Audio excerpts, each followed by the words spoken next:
Oh, wait, I need to exit.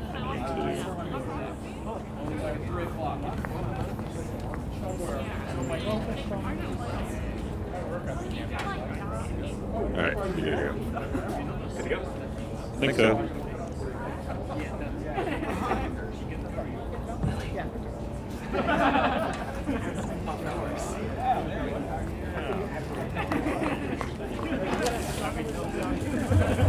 Thank you. All right. Well, with that, hello and welcome to Space Drafts number 105. My name is Nick Schragle. I am a fourth-year graduate student at the University of Arizona. For all of you who are new to Space Drafts, welcome. This is Tucson's variant of Astronomy on Tap. If you don't know, Astronomy on Tap is a network of international astronomy events that are there to spread astronomy. They're there to spread astronomy knowledge to the general public all around the world. And this is Tucson's little installation. So our show works like this. We have two 25-minute talks for you. Between those, we'll have a 20-minute intermission for you to go and refresh your drinks. And in each of those talks, there is a trivia question, which is your opportunity to win a little bit of our merch over here at this table. Speaking of merch, we do have merch for sale as well. We only can accept cash from you, unfortunately, so if you don't have your cash with you today, come back next time and we will be happy to sell you some merch. We also accept donations. All the proceeds from the merch and any donations help us keep this show running. Let me just see here real quick. All right. There's one more thing before we get this show on the road. Here at Borderlands Brewing in downtown Tucson, we are situated directly next to Union Pacific. Nice little railroad. Ooh. Ooh. That's okay. We're situated right next to Union Pacific, a nice little railroad over there. And it is tradition here at Space Drafts that whenever a speaker gets interrupted, we all raise our glasses and we toast the train with a hearty choo-choo! So, with that, hopefully we can get the microphone back on. But with that, I would like to introduce our first speaker today. We have one of our Steward Observatory graduate students here to talk about the collision between our very own Milky Way galaxy and its nearest neighbor. Please give a warm welcome to Aafaque Khan. Woo! I have to take a moment to we need to take a moment to sound check.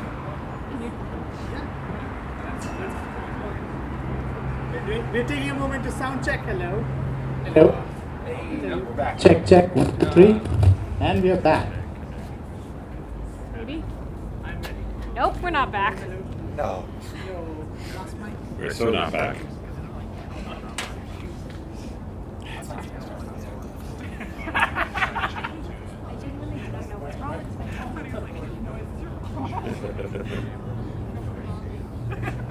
Check. Yes, that sounds good. Awesome.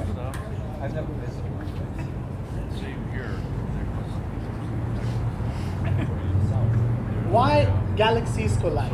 And why should we care about these collisions? After all, these collisions... Hello. Yeah.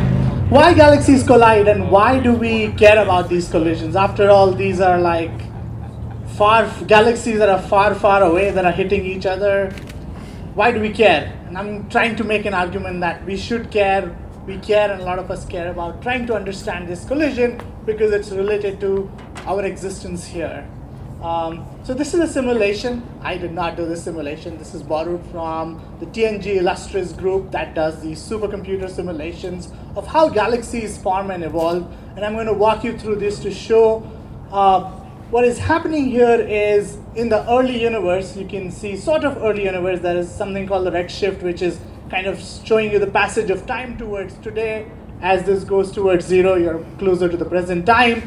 This is one single galaxy accumulating all the gas that was formed during the Big Bang and trying to form a structure of a spiral sort of a galaxy. You can see that mostly gas is being accreted, and the small structure in the center is what you would eventually call a galaxy. And if you look back in time or look through Hubble Space Telescope, these are the kind of galaxies that you see. But you would also see some smaller structures.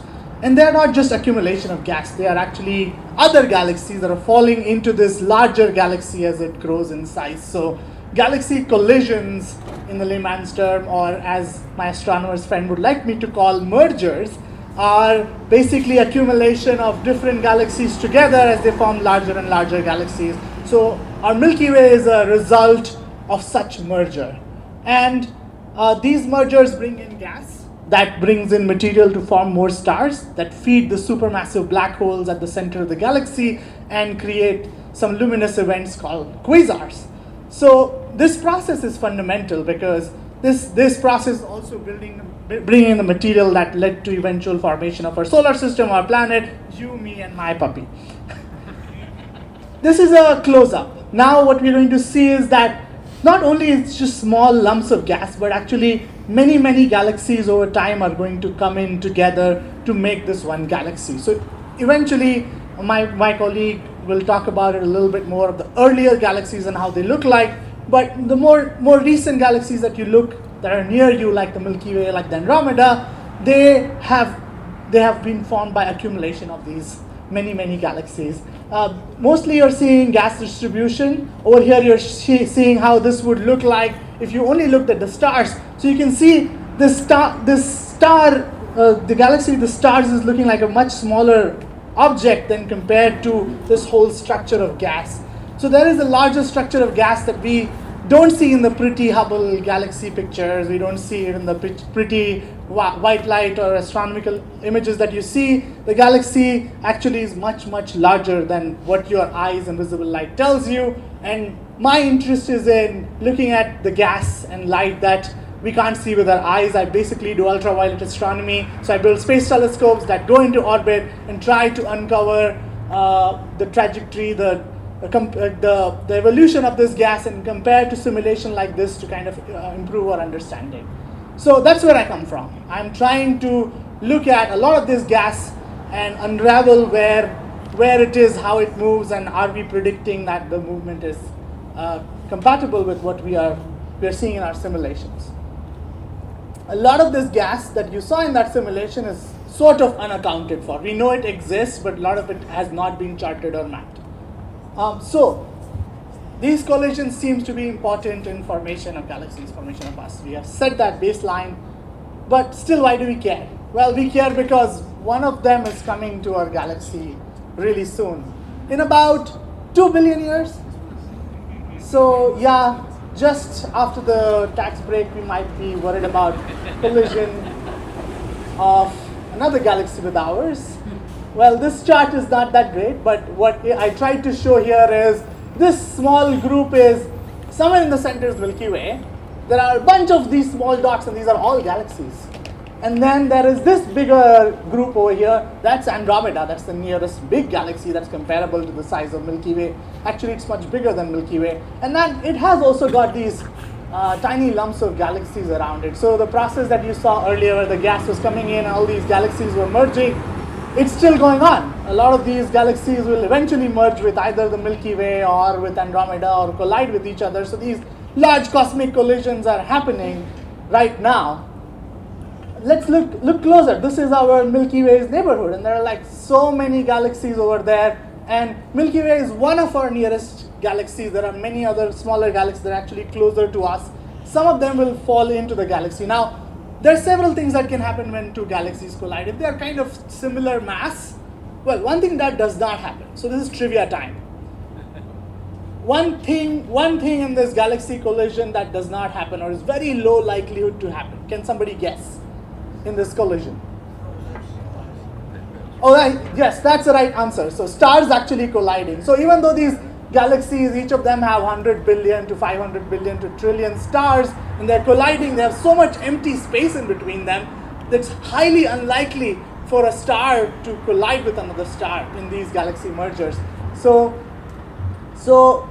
basically, you're going to see gas merge into each other, gas fall into the central supermassive black hole, new star-forming regions emerge, and that's what a collision between two galaxies look like. Nothing apocalyptic. per se. And then for planets, it hardly matters. Maybe there would be more stars to see. Maybe some of these stars would tidally disrupt our orbit and Earth might be thrown out and become a cold, frigid place. But that's our grandchildren's thing to worry about. I mean, just like climate change, I don't care. My grandkids can deal with it. I'm messing up. I do care about it. But it's hard to say it out loud these days. Anyway, so zooming in further, we can see there is a Sagittarius dwarf. That's kind of, in my opinion, the closest, nicest galaxy. I haven't really looked up, so it's an opinion. Please don't. Anyway, the Large Magellanic Cloud and Small Magellanic Clouds are right there. These are the objects that we'll talk about a lot. They're called Magellanic Cloud because, anyone? Can anyone answer Magellanic? Magellan saw them. Who? Magellan. Which Magellan? The trust fund kid? No, I'm sorry. Well, he was in some way. Anyway, never mind. Now, yeah, Ferdinand Magellan saw them and kind of in the written history was the first person to kind of write about them. Obviously, there were people in Australia for 10,000 years, so obviously some other human being actually saw it first. But Large Magellanic Cloud because trust fund kids get to name everything. Now look at the big ones. Like, let's look at the big ones in our local neighborhood. There is Andromeda Galaxy. There is, I've never seen this galaxy. Oh, maybe I have.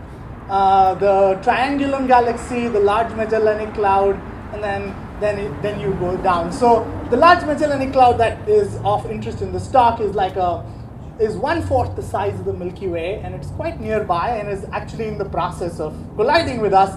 And if you ask me nearby, it's like in the stellar neighborhood because it's only 163,000 light years away. In a Tesla Roadster, you will be there tomorrow.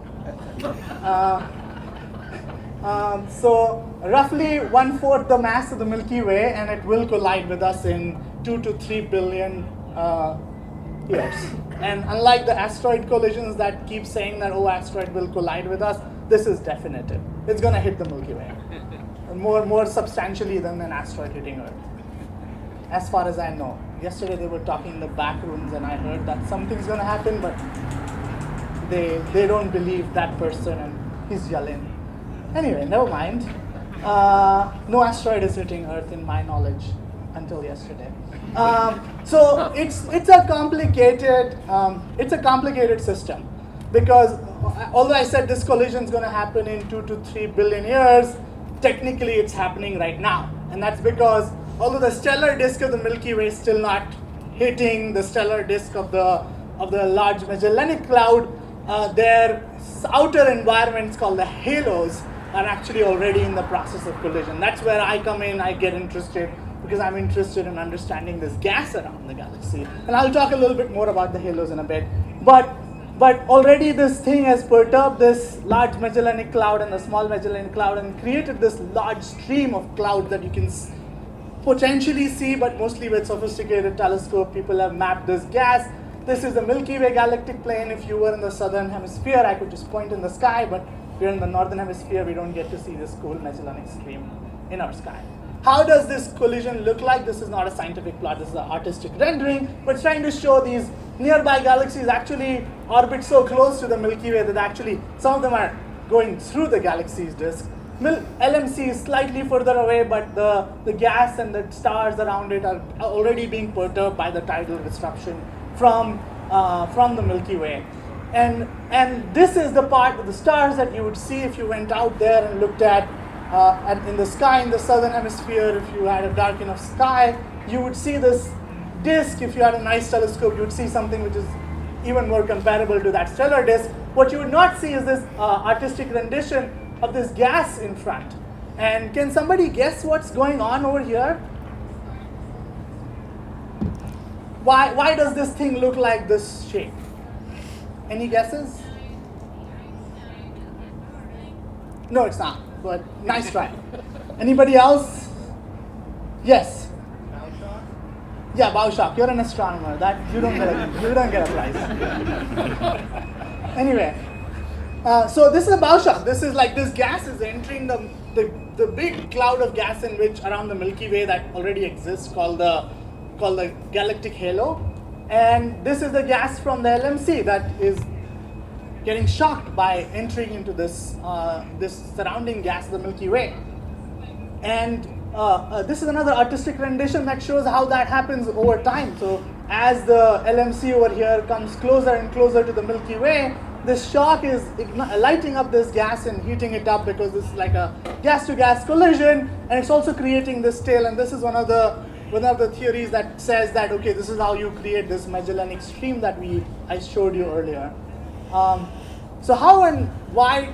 Still, what do we study? I've given a bit of a backdrop of what it is. Before I move forward, I want to give you a brief about how we study this hot gas and why it matters. So to study this hot gas, there are two ways to do it. You have some light source at the back, like a star or a really bright black hole that is emitting, which is called a quasar, that's emitting a lot of light. And then you have this gas in front of you. You kind of have this light pass through this gas, and then you look at that gas passing through, and you look at the spectrum of the gas, and you see some of the light from this source has been absorbed by this gas, and that tells you what is the constituent of this gas. So for just clarity, it's like the DNA or fingerprint of this gas, which will tell you what elements are there, what is their abundance, what is the temperature of this gas, and you can do a lot of detective work, and that's what we guys over here get paid for, to do this kind of cool detective work. I like to glorify my field, right? Amazing. Feel good about myself. Okay, and then you can also always directly look at this source, and you would see, oh, there are no lines. So, well, this is directly coming from this source, which is bright and hot and ignited and dense, whereas this gas itself is emitting very faintly, because it's got really, really low density, billions of times low density than our atmosphere. But this emission can also be measured.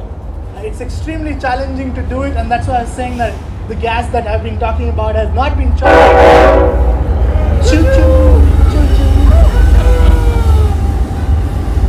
So this gas that I've been talking about has not been charted because it's extremely difficult to measure this emission. So for the gas around the LMC, why do we think that there is this gas, and why am I interested in looking at it? Because there is evidence, and that evidence is really distant quasars, which are like really bright black holes that are accreting mass and emitting a lot of light in the process of emitting. The light is not directly coming from the black hole, but from the accretion disk. Somebody else will give a talk about it, so please stay tuned on Space Drafts. You'll hear about quasars. I'm not going to talk any more about them. But that basically light beacons that are behind this gas, the light passes through this gas in the LMC, and we have seen breakthrough discovery of what this gas is composed of. So it's kind of matching with theory, and we want to understand this better. The problem with these quasars is that you cannot put one behind the gas where you want to study it. They just serendipitously occur, and there are only few of them. So it's like the light bulbs that have been placed by your neighbor, and they go into your eye, and you can't do much about it. So you can use these quasars to study, but these are also pencil beams, so you can only study in one direction, that direction, and you're done 5 directions. That's just a PhD. That does not give you enough money to run a research group. So to run a research group, you want to map all of the gas so that you can get funding from NASA. Sorry, I had an existential breakdown. Getting funding from, okay, anyway, some other day. But anyway, we are trying to understand how this gas evolves, because for the Milky Way, this gas distribution looks something like this. This small peck over there is our Milky Way. It has all this galactic halo around it, which is basically a lot of gas that's either thrown out of the Milky Way or is being accreted from the larger cosmic web. And that's what is fueling all the star formation that we see. And this, for instance, is the size of the disk of the Milky Way that we see in a simulation or a visual of a galaxy, but the entire galaxy is stretched out by a factor of 20 to 300 kiloparsecs. I mean, so that's actually what a galaxy should be. This is what we should call a galaxy, not just that. And LMC is actually within this ecosystem. It's within the ecosystem of the Milky Way, and that's what we think, that these mergers are not only providing gas to the disk for star formation, but are perturbing this ecosystem. That is driven by star formation within the galaxy, that is driven by the black hole emitting a lot of light. So all the materials, the metals, the gas that is formed inside the galaxy and is coming from outside is being recycled in this sort of galactic fountain. And this LMC merger is actually perturbing the galactic fountain of our Milky Way. And that's why it's relevant. Choo-choo!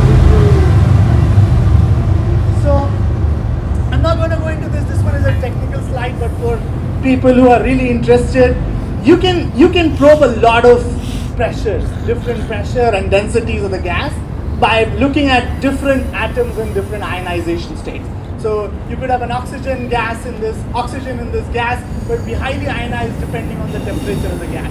And if you detect that particular ion in your observation, then you can say, oh, this is the abundance of iron, and then you can talk about where is this oxygen coming from. So for instance, when the universe was formed, the primordial gas didn't have any oxygen.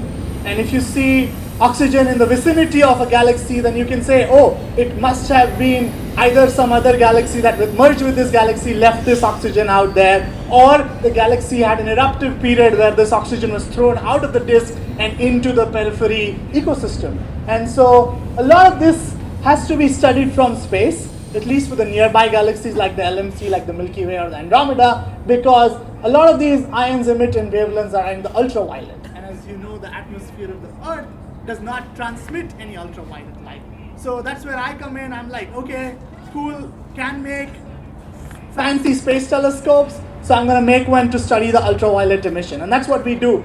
I'm building a space telescope called Aspera that's going to look at the ecosystem of galaxies around the Milky Way. And so we got NASA funding to do that, but then I had this bright idea that, okay, the LMC also is perturbing the Milky Way's CGM. Why not look at that? And then I got, basically the PI of the project was super happy and said, yes, let's do that. So once Aspera is done doing its main science mission, why don't we look at the LMC and try and understand this perturbation of the Milky Way ecosystem by the merger with the LMC. So Aspera is a small satellite.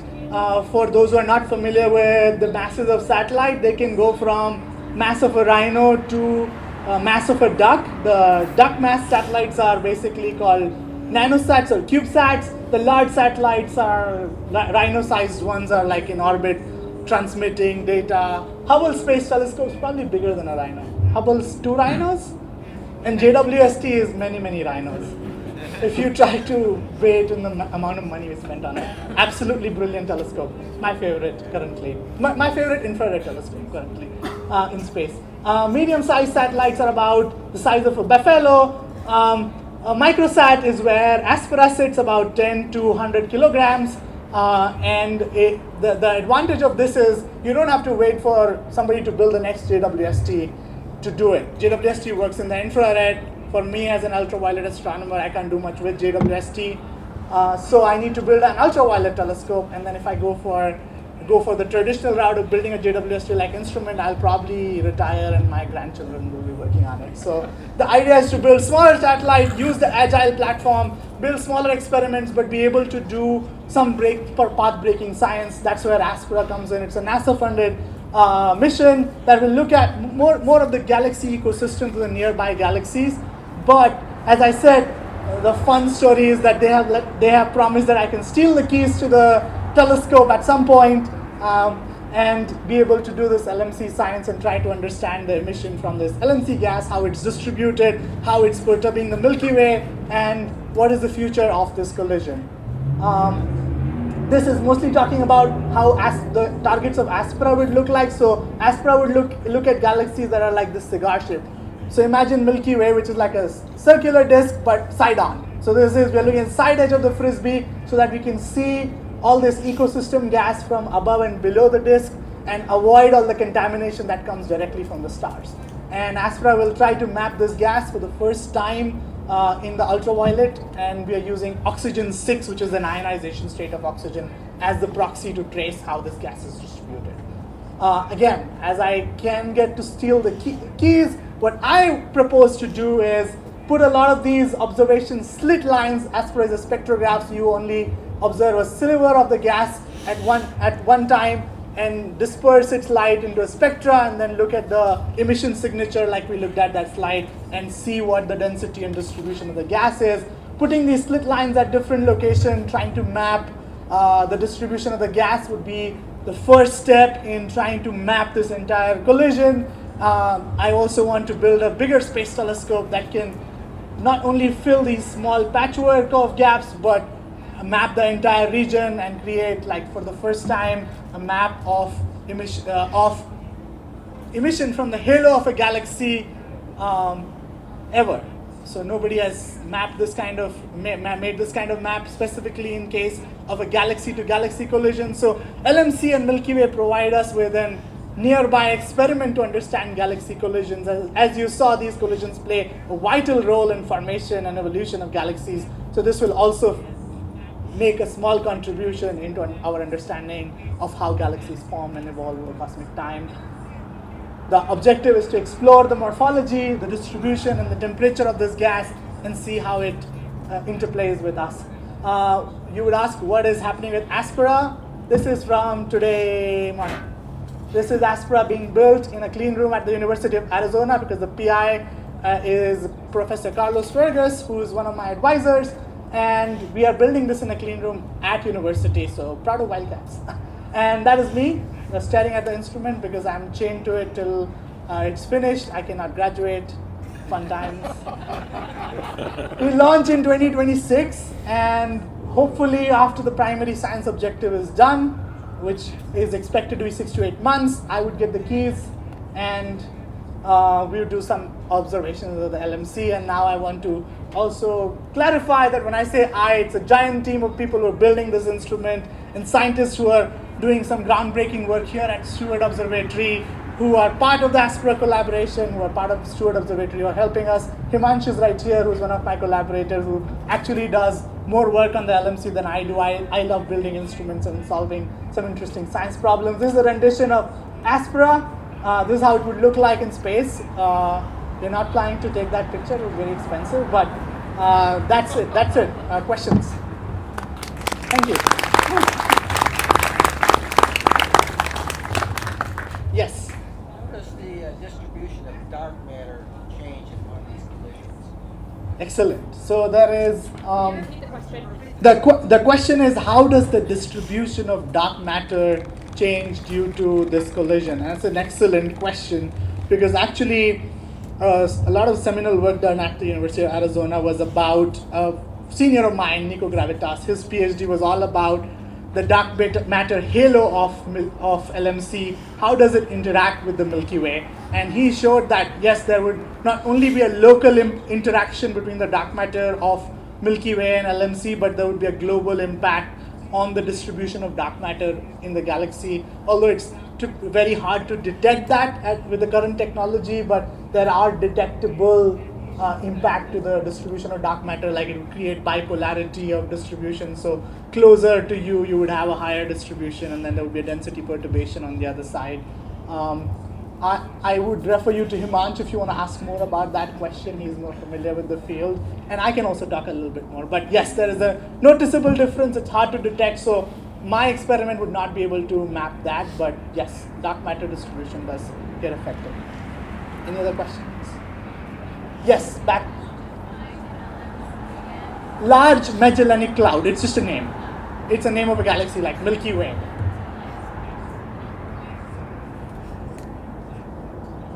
Any other questions? All right, thank you very much. Have a nice night.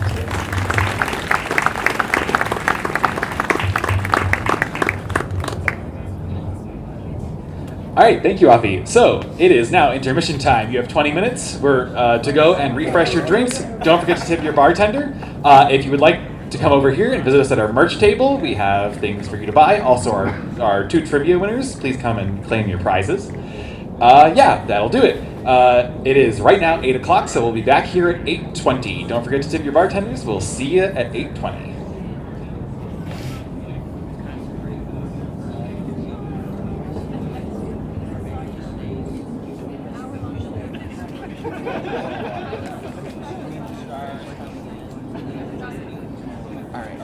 You little bugger. Here, I'll go, Steward.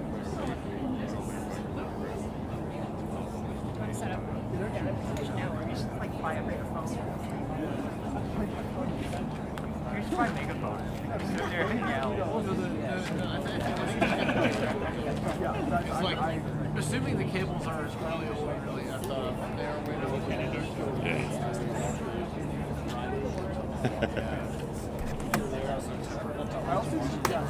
It looks like your gift is working too. Yeah. You could go shorter. I think that's what they're doing. Oh, you did that, but they're in the end trying to twist it. Or looking for or something. Oh, I got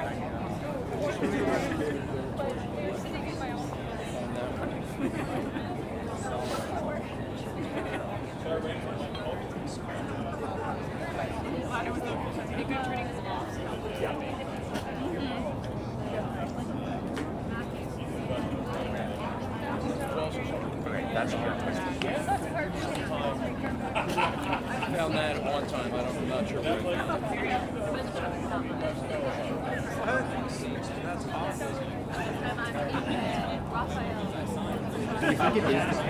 Yes, it is the cable. The cable is very, very difficult because I came down here and I moved it. That's actually astronomy. It's like something with Canyon stars or something right now. Stars over speed. So it looks like they haven't set up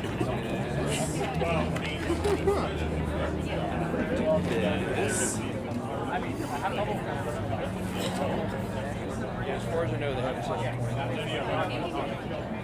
But that one they talked about the difference between the bubble and the person who did a lot of really, really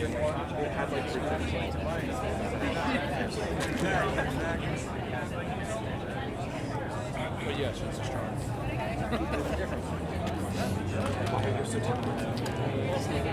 But they have when they do have Sabino over the stars or small canyon stars they took like 3 projects out.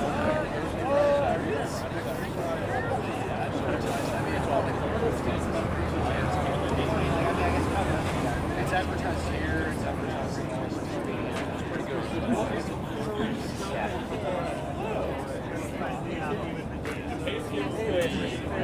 I said, science I used to go to all of them.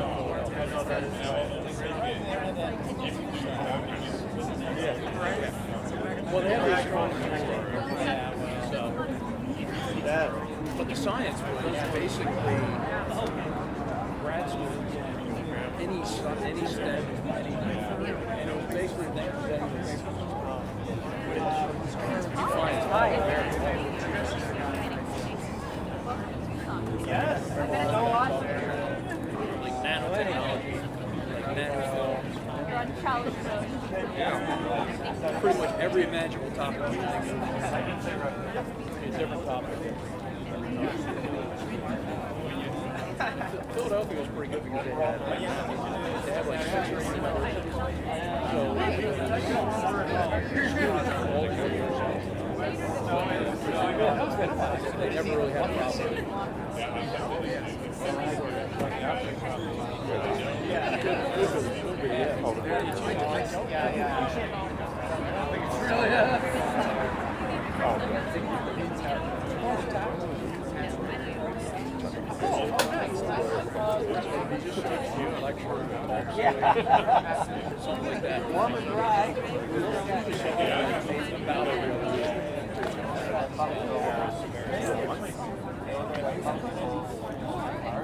Something like that. Sometimes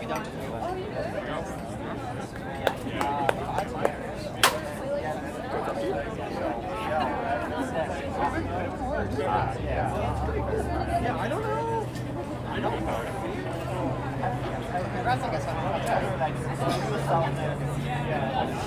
I mean, good part is it is free. The other is free. All the stuff. Why do you feel weird walking upstairs?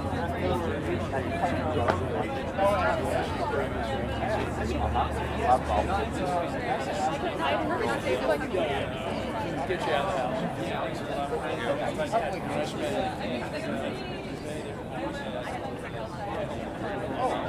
I spend all my days staring at my computer. It's nice to get out of the house, get out of work.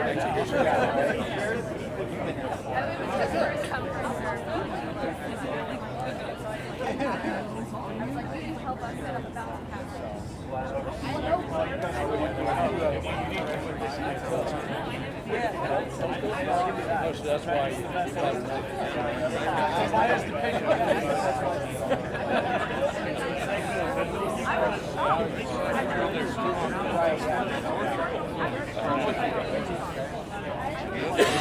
so since you're on campus, you should get like a massive science.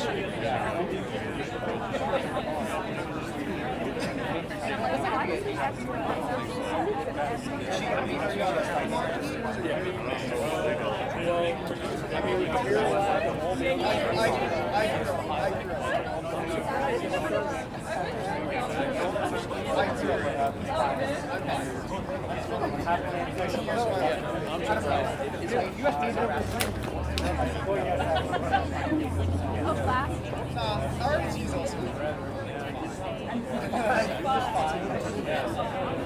I figure there's enough grad students here that we'll love to talk to.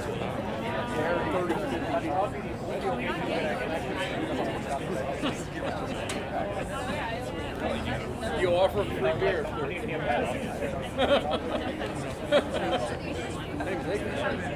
That's probably good motivation to get them in. More than likely, this place has a lot of because they make 50 other people. Yeah. Gather a whole bunch of people.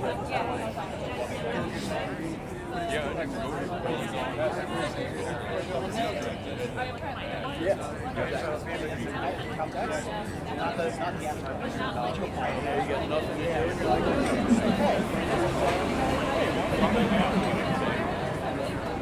So not only do they make once a month, every once in a while.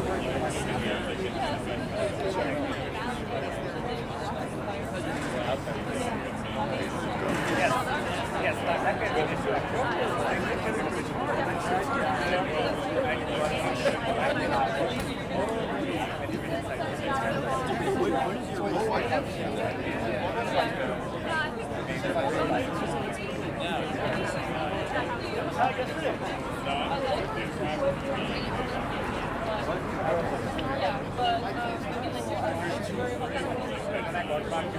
first 2 years.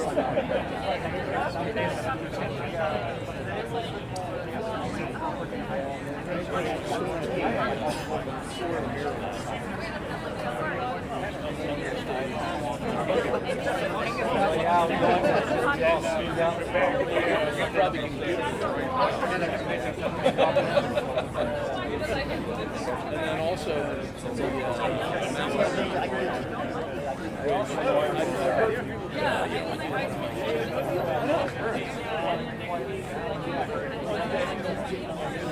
I'll hear something soon. I heard about that too. And I knew when you think of the grad school, you might also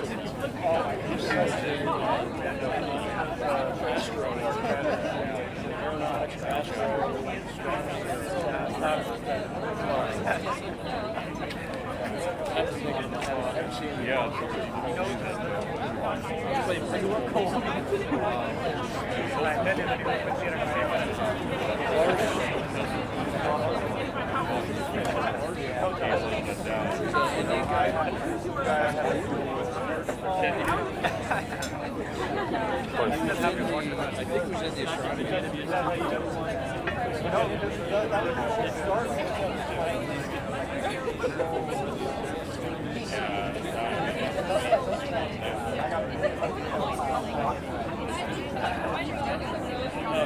Yeah, probably. Unless he's like some different. I don't think that's going to make anyone tired.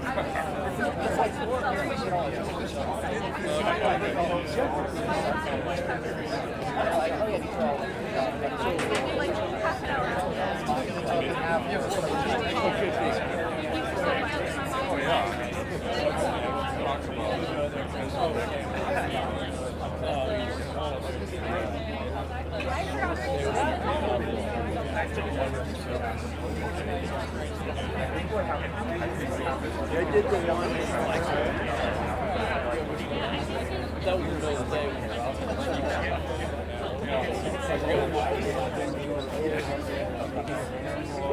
I think it was one of the old ones. It was the one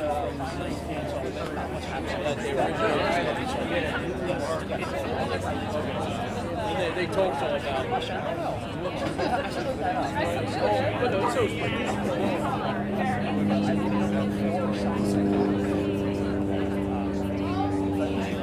Sarah, my daughter. She's interested. I raised her up engineering. I went to Philadelphia to Franklin.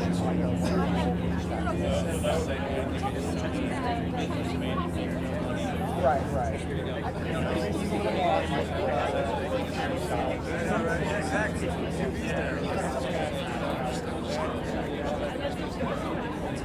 Yeah, I voted for him twice.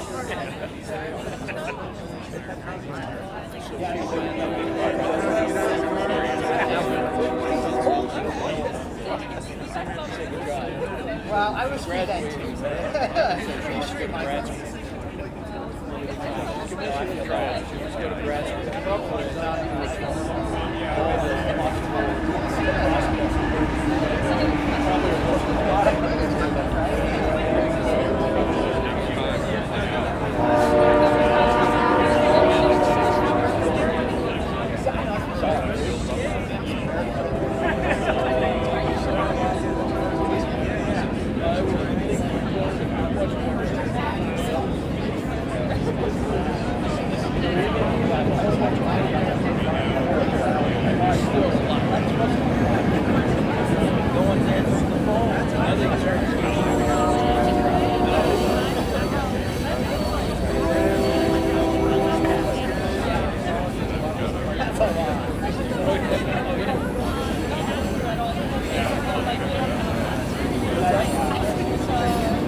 There's better ways to word that for sure.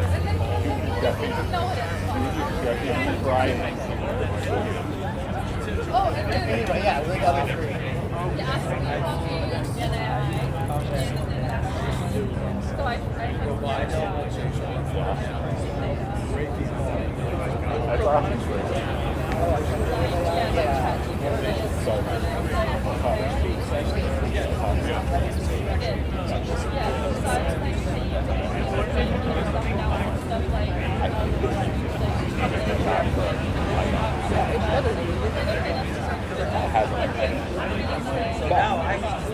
Well, I mean, I hopped off the stage right after I was called an admission, went over there and set to the microphone cable directly in front of the microphone. Come here, my little bugger. So, there's been worse.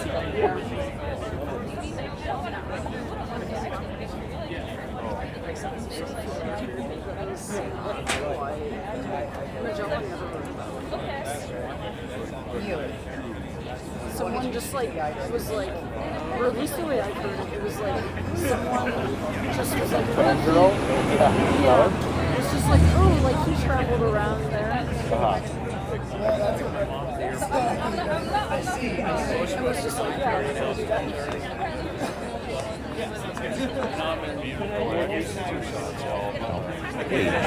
Don't hurry back. It's your 5-minute warning. We'll be back in 5.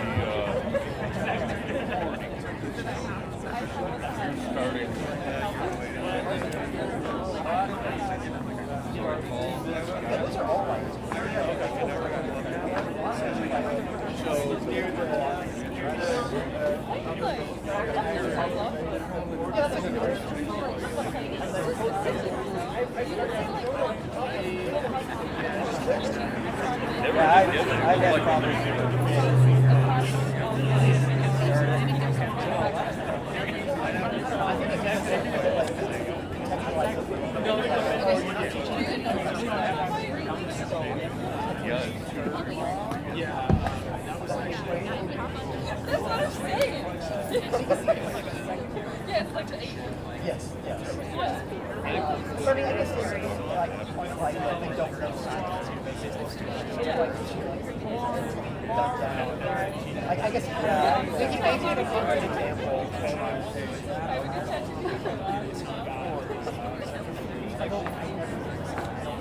know you're faster. I just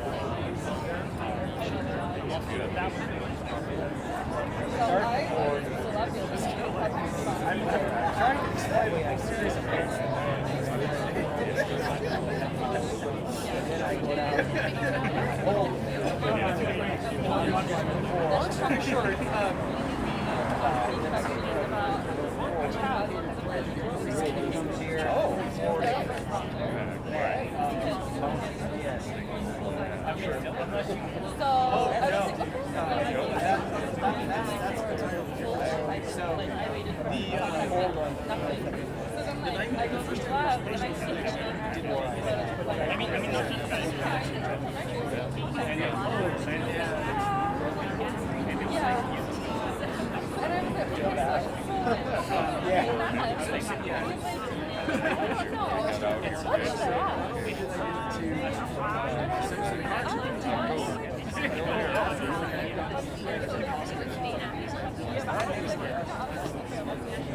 So there's like a whole series of anyway, I've gotten that a couple times. Oh yeah, because like the same like folding and stuff. Yes. Yes.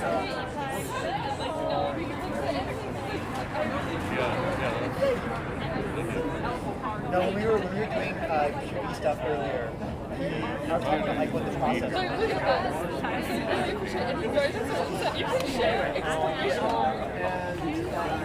very long story short, so we're doing QE stuff, and I tried to like what the process was. The photograph, this anyway.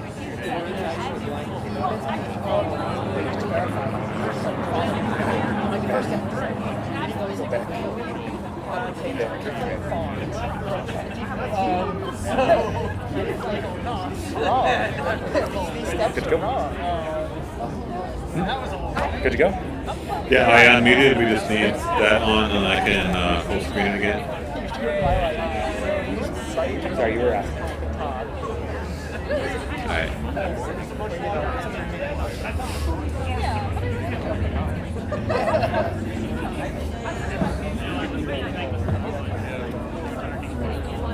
Like, I mean, you won't. You're here. You never know.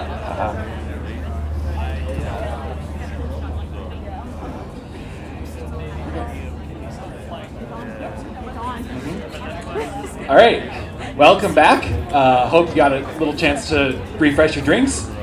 We have no news tonight, so we will be moving straight into our second talk. That talk is here to give you a look at the most distant galaxies we have ever seen. Please give a warm welcome to Steward Observatory graduate student Lily Whitler.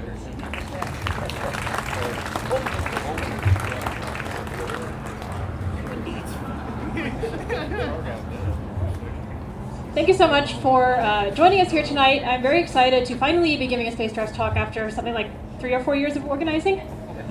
So I'm Lily Whitler. I'm a finishing PhD student at Steward Observatory. I'm part of the JWST Near Camp Science team. And I am very excited to be here to tell you a little bit about what we've been up to in the last few years with JWST. But before I do that, I want to give everybody a sense of the scales that we are talking about. So has anybody here ever wanted to travel at light speed? Don't be shy, because I definitely have. It'd be very cool to be able to go visit another star without dying before you get there. So what you're going to see here is a visualization of what it would look like to travel at light speed out from the center of the sun. So we are currently zooming out from the sun at light speed. You cannot read any of those numbers on the screen, so I will tell you. It's currently been about 10 seconds. I need to continue vamping until more numbers show up. So the next object that you will encounter is obviously Mercury, the closest planet to the sun, and you are about 2 minutes and 50 seconds away from it. We are now seeing how large the sun is in terms of light seconds, about 4.6 light seconds across. And I'm not going to subject you to actually getting all the way to Mercury in 2 minutes and 40 seconds because I do not want to spend 3 minutes of a 20-minute talk doing that. But just to give you a sense of scale, if I took the entire time that this talk is, 20 minutes, you'd end up somewhere out in the middle of the asteroid belt. If I ran this video for as long as it actually is, which is about 45 minutes, you would not have actually even made it to Saturn. You would still be about 30 minutes away from it. And we are still inside the solar system. These galaxies that we are talking about are millions, hundreds of millions, billions of light years away. So I just wanted to give you a sense. You've heard all these numbers before, but this takes for freaking ever. So before I do that, I just want to give everybody a really brief, or actually not very brief, but somewhat extended history of extragalactic science and how we have progressed from our own backyard into studying galaxies that existed only a few hundred million years after the Big Bang. So if you were here for Meredith Stone's talk back in January, you heard about this great debate in 1920 between Harlow Shapley and Heber Curtis, who were at the time arguing whether what they were called spiral nebulae at the time, including things like what we now know as the Andromeda Galaxy, whether they were in our own galaxy or not. One of them said yes, it was. One of them said no, it wasn't. There was a lot of conflicting data at the time that confused astronomers.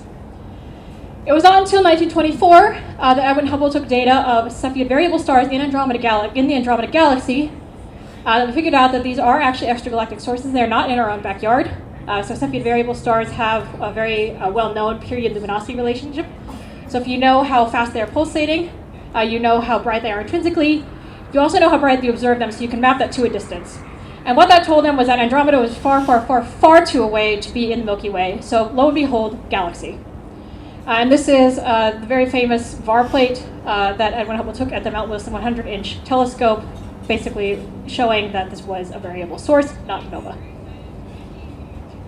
Then extragalactic astronomy kind of just stagnated for another 50 years. We were kind of stuck with photographic plates for a very long time, and it wasn't until the development of charge-coupled devices, or CCDs, that extragalactic astronomy really took a really big step forward. They were invented in 1969 at Bell Laboratories. And just to give you a sense of what kind of improvement this was, on the left, you have an image of what a photographic plate would have taken in 45 minutes. And on the left is a little bit longer, but not that much longer, with a charge-coupled device. And you can see many, many, many, many more sources. So this was a really, really significant step forward in astronomy, and in particular extragalactic astronomy.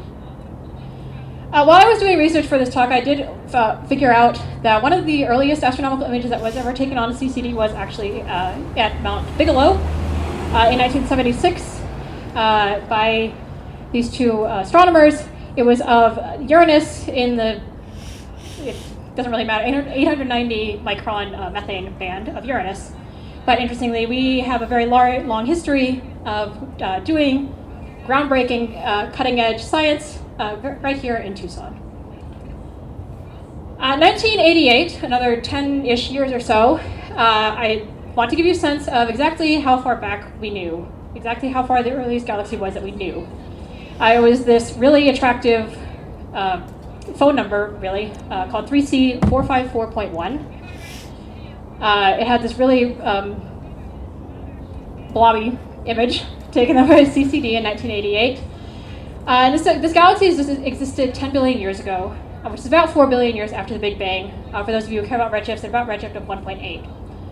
And just to give you a sense of this on a scale that you might, that your human brain might be able to comprehend, if you were here at the Big Bang, took a 2-hour drive, say, to Phoenix, you would encounter this galaxy at about Tangerine Road. It would take you about 25 minutes to get to this galaxy on a 2-hour drive.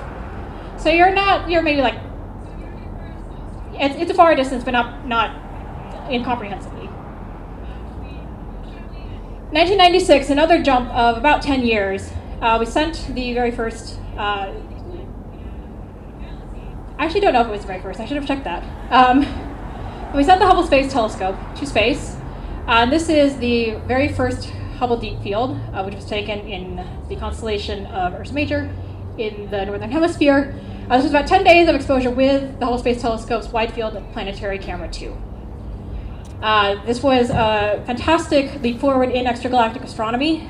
We basically pointed this telescope using what was called director's discretionary time. The director of NASA at the time said, here's this patch of space, we don't think there's anything in it, so let's point the telescope in it for 10 days. And if we get nothing, then it's probably not going to continue funding us anymore. Fortunately, that was very much not the case. We got this very beautiful image of tons and tons and tons of galaxies in this very, very small region of the sky with 10 days of exposure time. However, even as early as 1996, astronomers realized that the Hubble Space Telescope was not going to be the end-all be-all of extragalactic astronomy. We really needed something like JWST that could see infrared wavelengths, see redder, and see earlier in the universe. So this is an image from the 2000 Astronomy and Astrophysics Decadal Survey. So this is a survey that the astronomical community does every 10 years to basically set the priorities for the next decade. And as early as 2000, astronomers had this idea that we needed a very, very, very large aperture mirror that was sensitive to infrared light. And at the time it was called the Next Generation Space Telescope, later got renamed to JWST. And this was a very early concept image of what JWST might look like as early as 2000. And there are obviously some elements, if you know what JWST looks like, that did not come out this way. But honestly, surprisingly, many elements did, including the very distinctive sun shield that shields the mirror from the heat of the sun, so we don't just see the sun in our infrared. So that's pretty cool.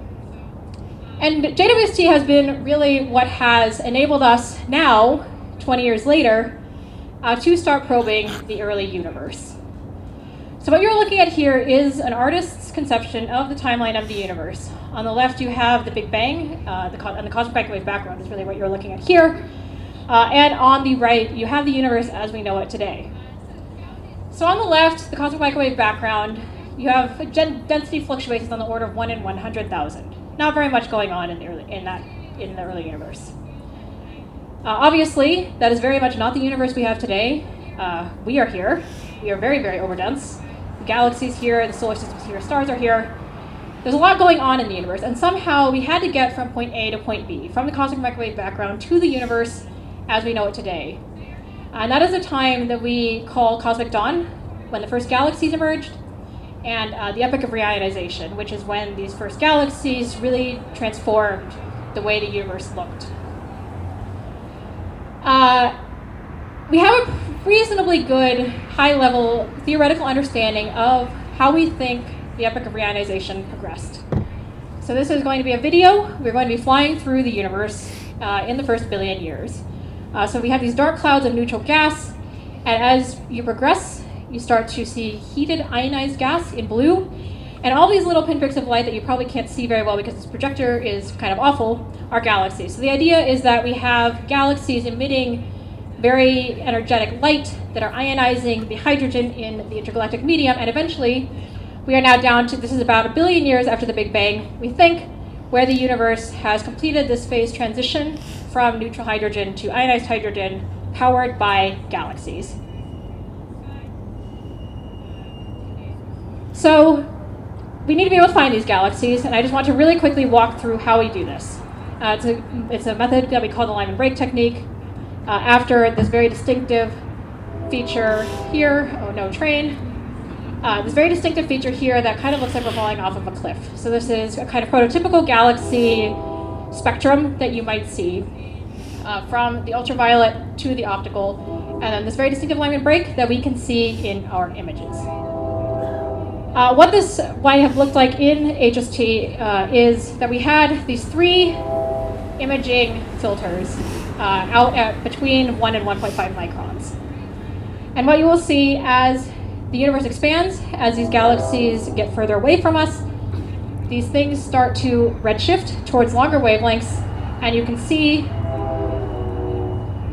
maybe this will play, there we go, you can see these images, the brightness of these images falling off of that Lyman break, falling off of that cliff.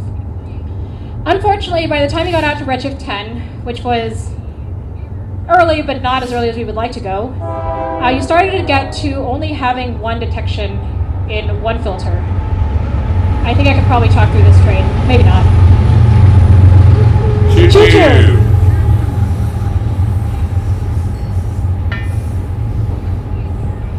You started to very quickly only get 1 detection, and everything else you would just see as nothing. And while it was possible to do science with that 1 detection of a galaxy, it was very uncertain. You didn't always know if it was actually a real source. It was very easy for it to be some kind of noise spike or some other thing that you couldn't characterize because you only had 1 data point. And as we all know, it's very hard to extrapolate from 1 data point. However, as soon as you add JWST, which are these red points, you get coverage all the way out to 4 microns. You get coverage all the way out to much, much longer wavelengths than you could get with the Hubble Space Telescope. And as you start to redshift this galaxy spectrum, you still have data. And in fact, we seem to be running out of galaxies before JWST runs out of the ability to see them. JWST can see, if they're there, JWST could see out to about redshift of 35. I don't think there are actually galaxies at redshift 35, but if so, it could do that. So before I get into a little bit about what JWST has found, it is time for trivia, which is what was the redshift of the earliest galaxy that was known before JWST? And I have an asterisk next to known for those of you who care about this, that was actually confirmed to have actually existed at this, that we didn't just think. Does anyone have a thought? So A is redshift of 10.5, which is about 450 million years after the Big Bang. Redshift 7, 750 million years. Redshift 5.5, which is about 1 billion years after the Big Bang. Or redshift 2, which is about 3 billion years after the Big Bang. Anybody have a guess? I cannot hear anybody, I'm so sorry. B, redshift 7, 750 million years after the Big Bang? No. I'm so sorry, I cannot hear you over this train, so you're going to have to really shout. D, are you saying, I think I'm hearing every answer except the actual answer, which is redshift 10.5. I'm so sorry, I was not expecting the trivia question to occur during this very low-level train. It was making it impossible to hear. So the earliest galaxy that we knew was about redshift 10.5, again, 450 million years after the Big Bang, which was actually remarkably impressive for what HST could do, given the fact that we only really had that single filter. Okay, maybe we will be able to get past this video. And this is what that record holder looked like. So it was discovered, it was confirmed in 2016 and held its record for 60 years. And this is the data that we had on this galaxy at the time. Not very impressive, is it? It's cool that we could do it. We had 1 filter detection, and then we had this very, very, very noisy spectrum that we used to confirm its redshift. But you may have seen this before. This is what this galaxy looks like with JWST. So it unfortunately does still somewhat look kind of like a little blob. That is a whole thing where galaxies in the early universe are pretty small and compact and single component often. Except for Kevin standing in the back saying, hey, actually we found a bunch of morphologically complex ones. But this one is basically 1 blob. But the impressive thing is that the spectrum is incredibly, incredibly, incredibly complex. It's also incredibly, incredibly, incredibly high signal to noise. We have a whole bunch of heavy elements, magnesium, oxygen, carbon in this galaxy. that we just could not have seen with this very impressive at the time, but to be honest, somewhat ratty spectrum from the Hubble Space Telescope. I love HST, but I love JWST more. JWST has already found, even in its first couple of years of science operations, many galaxies, redshifts higher than this, at redshifts at earlier times in the universe. I think it's about 10. This is just some examples of a few of them. They, to be honest, are not that impressive to look at, but it's cool that we found them. But the thing I want to highlight here very quickly is that JWST has confirmed a galaxy only 290 million years after the Big Bang, with the, again, really attractive phone number of JADE's GSC 14.0. About 13.5 billion years ago, redshift of 14.2. And again, just to put this in context of our 2-hour drive to Phoenix, if we encountered that previous record holder in 1988, a redshift of 1.8 around Tangerine Road, would anyone like to guess exactly where we would have, where we would run into this galaxy if we started driving right here from Borderlands? Casa Grande? Anyone else? I'm so sorry. I should not have asked this question when I can't hear the answers. Is Tucson the Big Bang or is Phoenix? Tucson is the Big Bang. I'm sorry, I should have said that. Tucson is the Big Bang. We are here right now at the Big Bang. Speedway? It's 5th Avenue. We started driving from about here, around the corner, up to Stone. We run into it about 5th Avenue. Just to set in context exactly how early this thing was in the universe. And something interesting that I'm not really going to get into is that somehow this thing already has some significant amount of oxygen in it. It's really early on in the universe, only 300 million years after the Big Bang. We don't really understand how it's gotten heavy elements already. Something that I would like to just really briefly close with that didn't really fit into the narrative of the talk so far, but that I ran into while I was doing research, is that astronomers really just never, ever change. So this very first screenshot is a paper from 1991 talking about how CCDs have advanced the field. It says the advent of optical CCDs and end of infrared array detectors has opened a new era in the study of faint galaxies, and the introduction continues.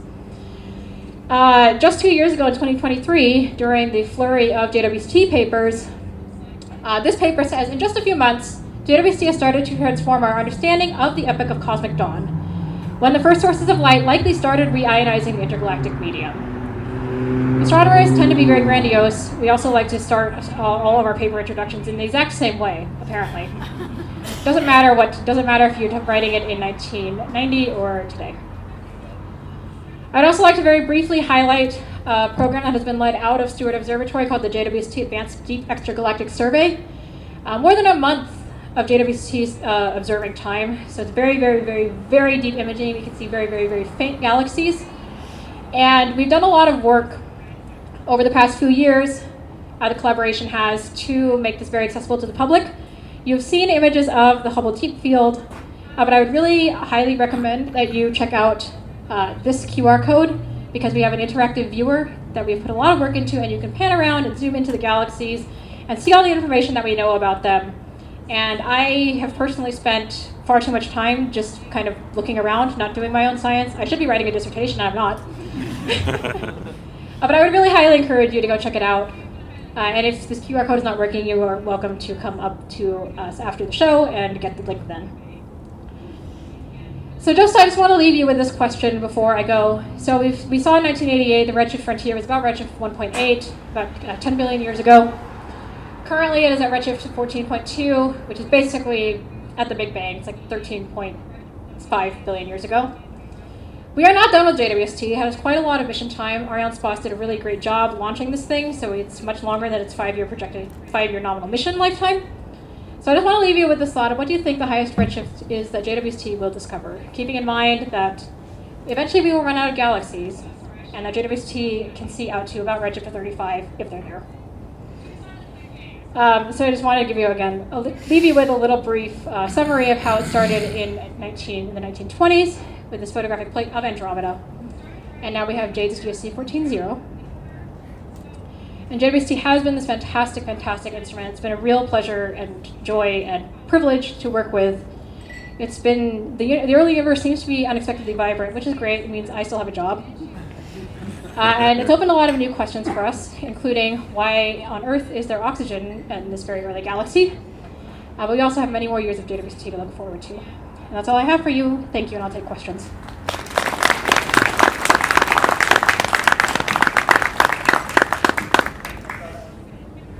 Have you ever observed any galaxies that are still in the haze of reionization?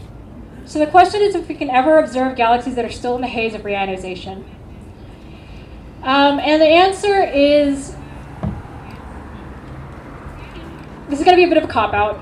It depends on how bright they are. So JWST has the filter coverage to do it, right? But it has a limited sensitivity. It's really unclear. One of the big questions that I think has been coming up with JWST so far is we found this galaxy. We found this very bright, weird, metal-enriched galaxy at redshift 14.2. It had to get there somehow. It probably had some kind of progenitor, right? And we do not seem to be able to find it. We're looking, can't seem to find it yet. So I think that it's not clear yet if we'll actually be able to see first light, as in the very first galaxies. And interestingly, JWST used to be called the First Light Machine, and they stopped doing that in around the mid-2000s, I think, maybe early 2010s, because they started to become unsure whether JWST would actually be able to see first light. Yes? How long did it take Hubble to find the V10.5 galaxy after it was launched? So the question is, how long did it take Hubble to find the previous record holder, redshift 10.5 galaxy? Hubble was launched in the early 1990s. That galaxy was not confirmed until 2016. So you can do the math. I will say that the instrument that enabled that discovery was not installed on Hubble until 2008. So to be fair, you'd probably call it about 8 years. But still significantly longer than this just immediate deluge of really early galaxies that JWST discovered. That being said, we are not yet at the observational limits of JWST. That galaxy was very much at the observational limits of Hubble. So if this galaxy is already so enriched in heavy elements, is it still at some point identify those first population of 3 stars? So the question is, if this galaxy is already enriched in heavy metals, is there still a chance that JWST can find population 3 stars? Population 3 stars individually, unlikely unless they are crossing a critical curve of a gravitational lens. They're just so faint that individual stars, you can't see them. I think that if we have a chance of finding POP3, which for those of you who do not know are thought to be the earliest generation of stars, only primordial hydrogen and helium, I think if we're going to find them, I think it's going to have to be either POP3 entire galaxies or at the very least star clusters. But as I said, we can't even find the earliest galaxies yet, or at least we can't find the progenitor of Z14.0. So, open question. Yes? Yes.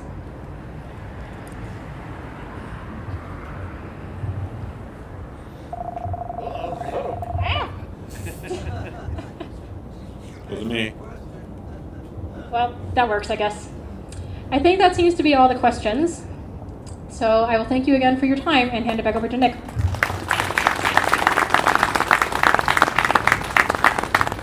All right. Alrighty, thank you so much, Lily. So that concludes Space Drafts for this evening. Thank you all for joining us. Our next Space Draft show will be on April 15th, Tax Day. So do your taxes and come join us afterwards for a drink and a couple of talks. That will be April 15th for Space Drafts 106, same time, same place, right here at Borderlands downtown. I think that does it for us. If you want some merch, we'll be over here for a few minutes. And thank you all for coming once again.